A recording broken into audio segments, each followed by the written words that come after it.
Hello, welcome to Plus Minus Institute. This question is from CBSE Board 2024 set number 31. This is very important question और ये जो theorem है वो हर साल आ जाती है किसी न किसी सेट में। 2024 में ये फर्स्ट सेट में आई है, हो सकता है 2023 में भी आई थी, ये सेट नंबर पता नहीं, 20 मतलब हर एवरी ईयर ये आती है। ठीक है, तो ये थ्योरम कौन सी, वीपीटी थ्योरम पता होना चाहिए, आपको पता है। ठीक है, अच्छी बात है, पता है। तो if a line is drawn parallel to one side of a triangle to intersect the other two sides in distinct points, ठीक है, then prove that the other two sides are divided in the same ratio। तो इसके कहने का मतलब क्या है, पहले ट्रायंगल बना लेते हैं। ट्रायंगल की बात कर रहा है तो हम सबसे पहले एक ट्रायंगल बना लेते हैं। कितनी अच्छी ड्राइंग है, देखा है ना।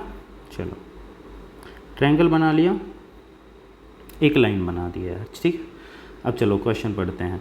तो क्वेश्चन है, if a line is drawn parallel to one side of a triangle. ये ट्रायंगल है, ठीक है, यहाँ एक लाइन बनाई है जो कि इसकी इस साइड के पैरेलल है, parallel to one side of a triangle to intersect the other two side in distinct point. अलग अलग पॉइंट पे ये कट कर रहा है। ठीक है, इनका नेम वेम भी दे देते हैं। तो इसका नेम दिया ए, बी, सी, डी, ई। तो हमने डी ई लाइन कंस्ट्रक्ट बनाई है, D E that is parallel to B C, यही बोला था। If a line is drawn parallel to one side of the triangle to intersect the other two sides in distinct point, इन दोनों साइडों को distinct point पे cut भी कर रही है line. Then prove that the other two sided are divided in the same ratio. तो ये साइड जो कि A D upon D B ratio में है और ये ए ई अपॉन ई सी रेशियो में है, ये रेशियो सेम है, ये हमको प्रूफ करना है। ठीक है, सब चलो। तो सबसे पहले लिखते हैं, जब भी थ्योरम आती है तो सबसे पहले क्या लिखते हैं, गिवन। ठीक है, तो ये जो भी है ये पूरा गिवन है। इसमें क्या क्या लिखा है कि एक line, we have drawn a line that is parallel to one side of the triangle. ठीक है, अच्छा, तो उस लाइन का नेम लिख देते हैं डी ई। डी ई जो पैरेलल बनाई है, D E parallel to B सी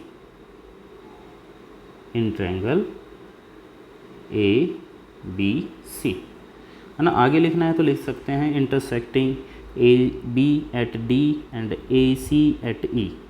ठीक है ना, वो भी लिख सकते हैं कि डी ई है वो ए बी को डी पर इंटरसेक्ट कर रही है, ए सी को ई पर इंटरसेक्ट कर रही है। मैं इतना ही लिख रहा हूँ फिलहाल। ठीक है, चलो, गिवन के बाद क्या लिखते हैं, कंस्ट्रक्शन। तो कंस्ट्रक्शन इसका याद होना चाहिए, क्या क्या हमको कंस्ट्रक्ट करना पड़ेगा। ठीक है, चलो देखते हैं तो क्या क्या कंस्ट्रक्ट करना पड़ेगा। देखो, सबसे पहले जॉइन डी सी बी ई।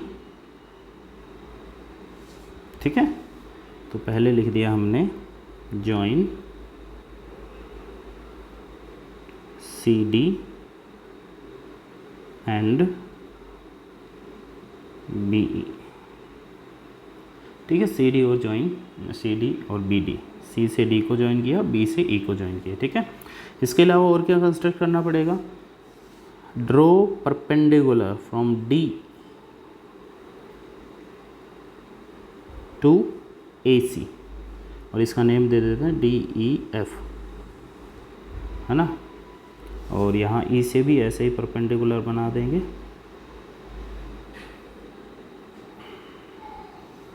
एफ के बाद क्या आता है, तो ये perpendicular D E F G, G E, है ना। तो दो परपेंडिकुलर बनाए हैं, वो मैं लिख देता हूँ, D F perpendicular to A C, ये कंस्ट्रक्ट किया है हमने, और E G perpendicular to A B. ठीक है, उसके बाद लिखते हैं to prove, to prove. Prove क्या करना है, तो प्रूफ करना है हमको क्या, two sides are divided in the same ratio, यानी कि ratio A D upon D B, A D upon D B equal to A E upon E सी। ये हमको प्रूफ करना है। तो ये अगर थ्योरम 5 मार्क्स की है तो ये 1 1 1 तुमको, या 1 या हाफ हाफ हाफ हाफ कैसे भी करके 2 या 3 मार्क्स तुमको इसमें मिल जाएंगे गिवन कंस्ट्रक्शन टू प्रूव और डायग्राम बनाने में। ठीक है, तो ये चीज़ें अच्छे से पता होनी चाहिए तुमको। चलो अब प्रूफ करते हैं। तो आगे है हमारे पास प्रूफ।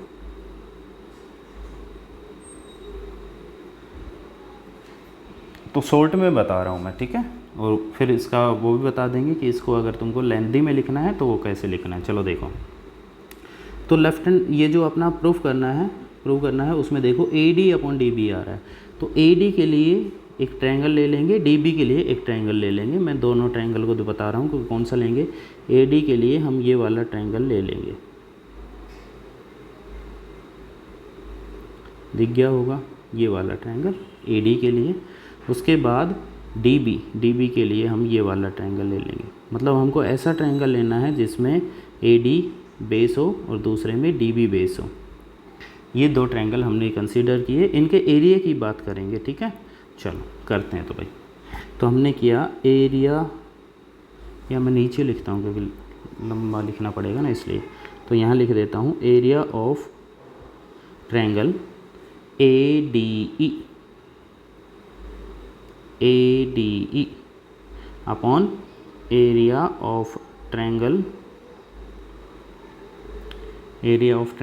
DBE। तो एरिया कैसे निकालते हैं ट्रायंगल का? Half into base into height से। ठीक है, तो इस वाले ट्रायंगल का एरिया अगर हम फाइंड करेंगे तो बेस क्या होगा AD और परपेंडिकुलर क्या होगा E से परपेंडिकुलर हमारा EG है। तो यहाँ आया half into base AD into perpendicular EG। ठीक है, DBE ये वाले ट्रायंगल में ध्यान से देखो, इस वाले ट्रायंगल में बेस अगर हमने DB लिया तो परपेंडिकुलर कहाँ से होना चाहिए E से। तो E से परपेंडिकुलर अपना इस ट्रायंगल के बाहर की साइड रहेगा जो कि EG ही होगा। ठीक है, half into DB into EG। तो ये तुम्हारे कैंसिल हो जाएंगे, हाफ कैंसिल हुआ, EG कैंसिल हुआ, हमारे पास जो बचा वो क्या बच गया AD upon DB। Equation number 1 समझ में आ गया। ये हमको लाना था, हमने जिस ट्रायंगल की बात की। ठीक है, अच्छा अब आगे देखते हैं।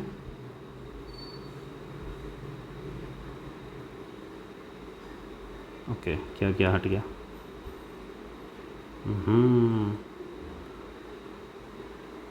ठीक है, एक बार, हाँ ठीक है, इसका साइज छोटा कर लेते हैं। ठीक है, और अब आराम से करते हैं।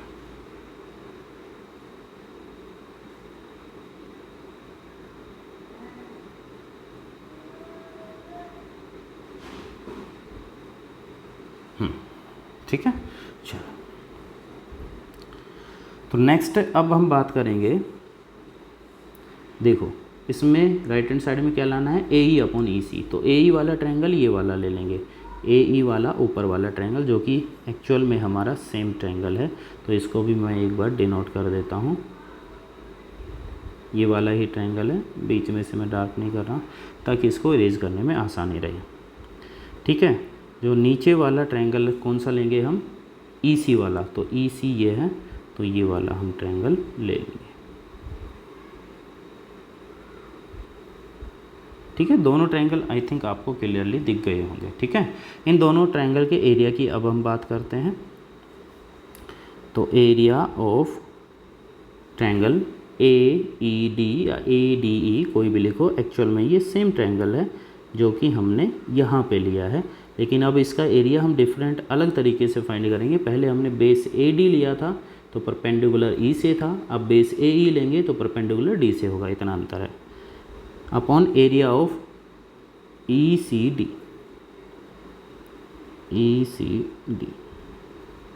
चलो half into base into height लगाते हैं। तो हाफ इंटू बेस अब क्या लेंगे AE। तो AE अगर हम बेस लेंगे परपेंडिकुलर कहाँ से होगा D से, that is DF upon half into base into height. तो ECD में बेस कौन सा लेंगे हम EC, जिससे हमको मतलब है वही बेस लेंगे EC इंटू, तो EC बेस लिया तो ट्रायंगल ECD था, तो डी से परपेंडिकुलर होना चाहिए, जो है डी एफ, वो ट्रायंगल के बाहर है, उससे कोई प्रॉब्लम नहीं है। ठीक है, चलो अब ये देखो हाफ कैंसिल हुआ, डी एफ कैंसिल हुआ, हमारे पास क्या बचा, ए ई अपॉन ई सी, इक्वेशन नंबर 2। ठीक है, चलो अब आगे देखते हैं। तो इसको मैं थोड़ा रब कर देता हूँ।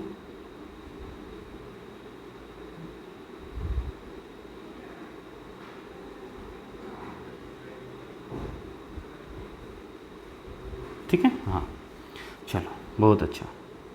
अब ध्यान से देखो, A D upon D B और ए ई अपॉन ई सी को हमको सेम लाना है। इन दोनों को सेम लाने के लिए हमको लेफ्ट हैंड साइड को सेम प्रूफ करना पड़ेगा। लेफ्ट हैंड साइड में अगर तुम ध्यान से देखो तो लेफ्ट हैंड साइड में न्यूमरेटर ऑल पहले से ही इक्वल है। We need to equal the denominator, जो कि है D B E, area of triangle D B E. इनको मेंशन करते हैं, डी बी ई कौन सा ट्रायंगल है वो लिखते हैं। तो डी बी ई हमारा है ट्रायंगल ये वाला, दिख गया होगा क्लियरली। और जो दूसरा वाला ट्रायंगल है हमारा वो है ई सी डी, ई से सी से डी। ये दो ट्रायंगल हैं जो कि उल्टे लटके हुए हैं, क्लियरली दिख रहे होंगे आई थिंक। ठीक है, इन दोनों का एरिया को हमको इक्वल प्रूफ करना है। वो कैसे करेंगे, ध्यान से देखो। अगर ये दोनों डेनोमीटर इक्वल हो गए तो हम डायरेक्टली कह सकते हैं कि ये left hand side equal to right hand side equal, यानी कि A D upon D B equal to A E upon E C, वही हमको प्रूफ करना है। तो इन दोनों का एरिया इक्वल होगा बेटा, एक थ्योरम है, दैट इज़ क्या, area of triangle, area of triangle D B E and triangle ECD will be equal because these triangle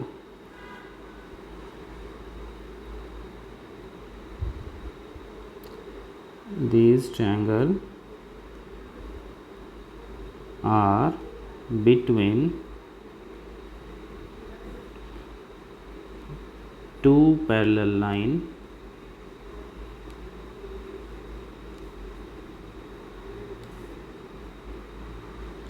DE and BC and on the same base। Base क्या है दोनों का, DE। मतलब हमने 9th class में एक theorem पढ़ी थी कि दो पैरेलल लाइन है और उनके बीच अगर कोई दो ट्रायंगल हैं जिनका बेस सेम है तो दोनों ट्रायंगल का एरिया सेम होगा।